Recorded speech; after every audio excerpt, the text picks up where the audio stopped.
Hello friends, நான் உங்கள் சுருராஜி பேசுகிறேன். இது சுருராஜியின் கதை சொல்லும் நேரம்.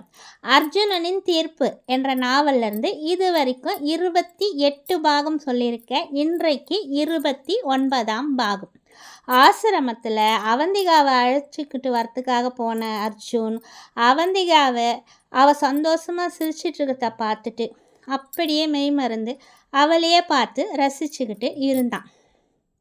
வார்டன் கேட்டதுக்கும், இல்லை வேண்டாம், இன்றைக்கி தான் அவள் சந்தோஷமாக இருக்கிறதே நான் பார்த்துட்ருக்கேன், நீங்கள் போய் ஏதாவது சொல்லி அவளோட சந்தோஷத்தை கெடுத்துடாதீங்க, நானே பார்த்துக்கிறேன், நீங்கள் போங்க அப்படின்னு அர்ஜுனன் சொல்லிவிட்டு அங்கேயே அமைதியாக நின்று அவந்திகாவையே பார்த்துக்கிட்டு இருந்தான்.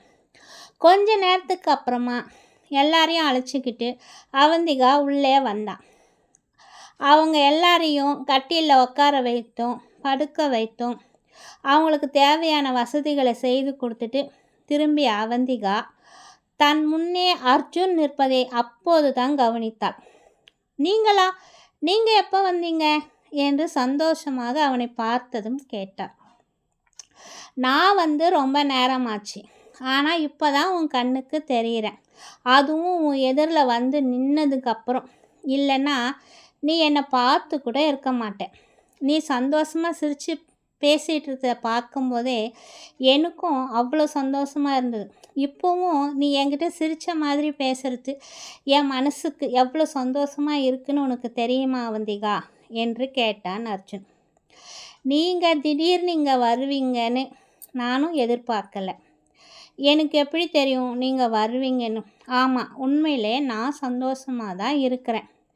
சரி, நீங்கள் என்ன விஷயமா வந்தீங்க சொல்லுங்கள்.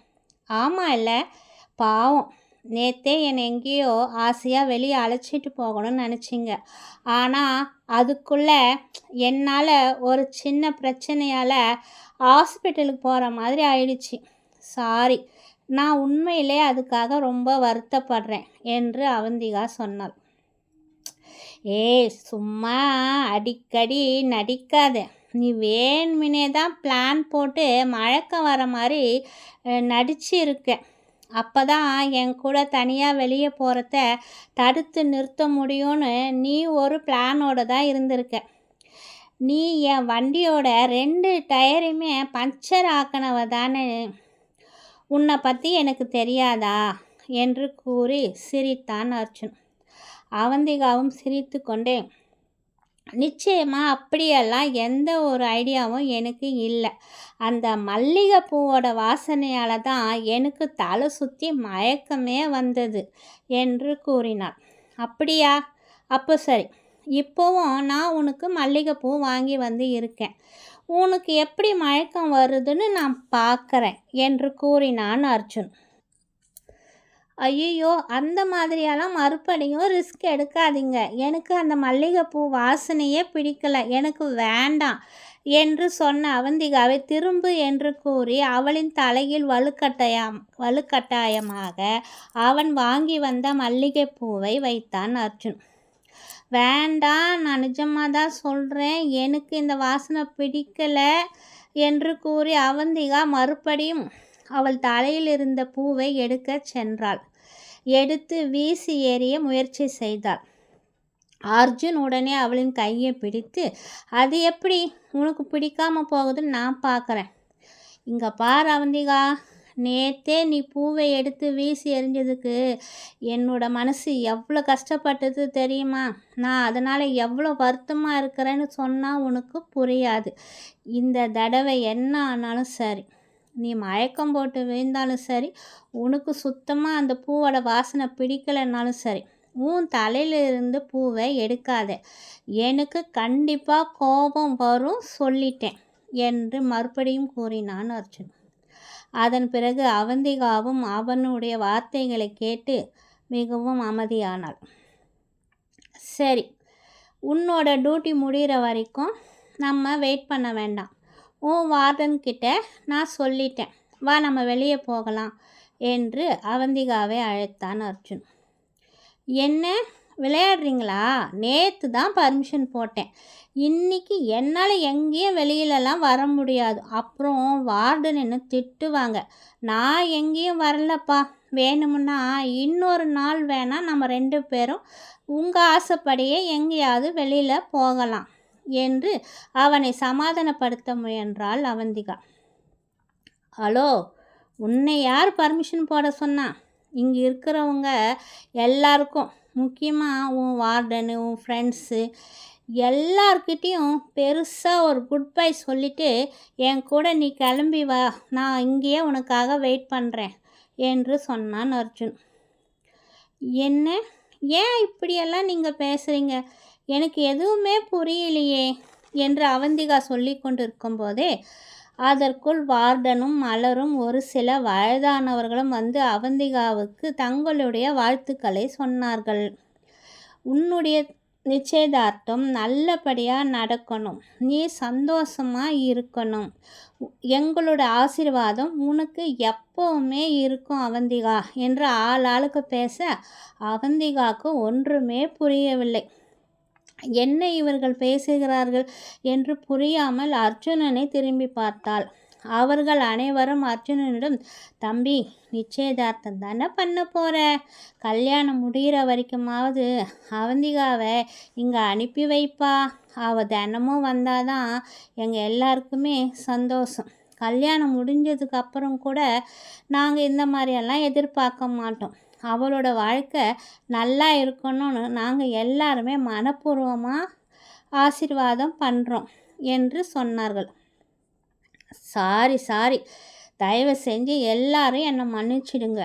அவள் நாளையிலேருந்து இங்கே வரமாட்டான், நான் அனுப்பவும் மாட்டேன். நீங்கள் எல்லாருமா சேர்ந்து எங்களோட கல்யாணத்துக்கு வர முடியலன்னாலும் பரவாயில்ல, நானே அவளை இங்கே அழைச்சிக்கிட்டு வந்து உங்கள் எல்லார்கிட்டேயும் நாங்கள் 2 பேருமா சேர்ந்து ஆசீர்வாதம் வாங்குகிறோம். இப்போது அவளை நீங்கள் சந்தோஷமாக என் கூட அனுப்பி வைங்க என்றான் அர்ஜுன். இதையெல்லாம் அந்த சமயத்தில் கேட்டுக்கொண்டிருந்த அவந்திகாவால் எதுவும் பதில் பேச முடியவில்லை. மாற்றி மாற்றி அனைவரிடம் வருகிறேன் என்று விடை பெற்றாள். வார்டனிடம் அழுது கொண்டே, நான் அடிக்கடி இங்கு வருவேன், எனக்கு நீங்கள் அனுமதி தர வேண்டும் என்றாள். தாராளமாக எப்போ வேணும்னாலும் அவந்திகா நீ இங்கே வரலாம், உனக்காக இந்த ஆசிரமம் என்றும் காத்து கொண்டிருக்கும் என்று வார்டனும் கூறினாள். மாலாவும் அவந்திகாவை கட்டி பிடித்தாள். அவந்திகா மாலாவை கட்டி கொண்டு அழுதாள். உடனே மாலா, என்னடி திடீர்னு என்கிட்ட கூட சொல்லவே இல்லை நீ என்று கேட்டாள். நீ வேற மாலா, எனக்கே இப்போதான் தெரியும் இவர் மேலே எனக்கு நம்பிக்கையே இல்லை. என்னை வெளியே அழைச்சிட்டு போகிறதுக்காக என்ன ட்ராமா பண்ணுறாரான்னு தெரியல, எனக்கு ஒன்றுமே புரியல. வீட்டுக்கு போய் அப்பா அம்மா சொல்கிற வரைக்கும் எனக்கு சுத்தமாக நம்பிக்கை இல்லை என்றாள் அவந்திகா. பிறகு இருவருமாக வண்டியில் வீடு வரை வந்து சேர்ந்தார்கள். அர்ஜுன், வீட்டுக்கு போய் என்ன பண்ண போகிற? அப்படியே கிளம்பி நம்ம கடைக்கு போகணும், எங்கேயாவது போயிட்டு கூட வரலாம். சொன்னால் கேட்க மாட்டேன்ற, வீட்டுக்கு தான் போகணுன்னு பிடிவாதம் பிடிக்கிற. இப்போ வீட்டுக்கு போய் நீ என்ன தான் பண்ண போகிறையோ என்று அவளின் வீட்டு வாசலிலே கையை பிடித்து ஈர்த்தான் அர்ஜுன். சட்டென்று பதறியபடி அவந்திகா, என்ன பண்ணுறீங்க, என் கையை விடுங்க, யாராவது பார்த்தா தப்பாக நினைக்க போகிறாங்க என்று அர்ஜுனின் கையை வலுக்கட்டாயமாக விலக்க பார்த்தாள். ஏன் பார்த்தா என்ன, இங்கே இருக்கிறவங்க எல்லாருக்குமே நல்லா தெரியும் நான் தான் உன்னை கல்யாணம் பண்ணிக்க போகிறேன்னு. சரி, நீ தான் என் மேலே நம்பிக்கை இல்லைன்னு சொல்லிட்டியே, உன் அப்பா அம்மா கிட்ட போய் பேசிட்டு வெளியில் வா, நான் இங்கேயே உனக்காக வண்டிக்கிட்ட வெயிட் பண்ணுறேன் என்று சொன்னான் அர்ஜுன். ஏன், எதுக்கு, எனக்காக எதுக்கு நீங்கள் வெயிட் பண்ணுறீங்க? நீங்கள் கிளம்புங்க, நான் போய் எங்கள் அப்பா அம்மா கிட்ட பேசுகிறேன் என்று சொன்னாள். அவந்திகா, நாளைக்கு காலையில் நமக்கு நிச்சயம் பண்ணுறாங்க, அதுக்கு தேவையான புடவை நகையெல்லாம் எடுக்க வேண்டாமா? அதுக்கு தான் என்னுடைய வீட்டில் இருக்கிறவங்க புடவை கடையில் வெயிட் பண்ணுறாங்க. நீ வந்தன்னா உனக்கு பிடித்தமான புடவைகளும் நகைகளும் நீயே எடுக்கலாம். அதுக்காக தான் நான் உன்னை அழைச்சிட்டு போக இங்கேயே வெயிட் பண்ணுறேன்னு சொல்கிறேன் நீ உன் அப்பா அம்மா கிட்ட பேசிட்டு உடனே கிளம்பி வா, சீக்கிரம் போ, மணி ஆகுது, இப்போவே டைம் ஆயிடுச்சு என்று பேசினான் அர்ஜுன். அதெல்லாம் நான் நம்ப மாட்டேன். என்ன நீங்கள் திடீர்னு? எங்கள் அப்பா அம்மா எப்படி சம்மதம் சொன்னாங்க? எனக்கு இதில் நம்பிக்கையே இல்லை. உங்கள் வார்த்தையில் நம்பிக்கை இல்லாமல்லாம் இல்லை. என்னுடைய அப்பா அம்மா நிச்சயமாக இந்த நிச்சயதார்த்தத்துக்கு சம்மதம். அதுவும் நாளைக்கே. என்னால் நம்பவே முடியல. நான் வரமாட்டேன் உங்கள் கூட எங்கேயும். எங்கள் வீட்டுக்கு போய் எங்கள் அப்பா அம்மா கிட்ட பேசுகிற வரைக்கும் எனக்கு கொஞ்சம் பர்மிஷன் கொடுங்க. தயவு செஞ்சு நீங்கள் உங்கள் வீட்டுக்கு போங்க என்று கையெடுத்து கும்பிட்டாள் அவந்திகா. நான் சொன்னால் நீ கேட்க மாட்டேன். சரி, உன் வீட்டில் போய் உன் அப்பா அம்மாவை பார்த்து நீ பேசு. அவங்க என்ன சொல்கிறாங்கன்னு கேட்டுக்கிட்டு அப்புறம் நீ எனக்கு பதில் சொல்லு. அது வரைக்கும் நான் இங்கேயே வெயிட் பண்ணுறேன். சரி, நீ உள்ளே போ என்று அவளின் கைகளை பிடித்து அவளை உள்ளே அனுப்பி வைத்தான் அர்ஜுன். அவந்திகாவும் வேகமாக வீட்டிற்குள் உள்ளே சென்றாள். அப்பா அப்பா என்று அழைத்து கொண்டே அப்பாவின் எதிரில் போய் நின்றாள். அர்ஜுனனும் அவள் பேசிட்டு வர்ற வரைக்கும் நம்ம காத்து கொண்டு இருக்கலாம் என்று வண்டியின் அருகிலே நின்று கொண்டு இருந்தான். ஓகே ஃப்ரெண்ட்ஸ், இத்துடன் இந்த 29ஆம் பாகம் முடிவடைந்தது. மீண்டும் உங்களை அடுத்த பாகத்தில் சந்திக்கும் வரை உங்களிடம் விடைபெறுவது உங்கள் சுருராஜ். இது சுருராஜின் கதை சொல்லும் நேரம். பாய்.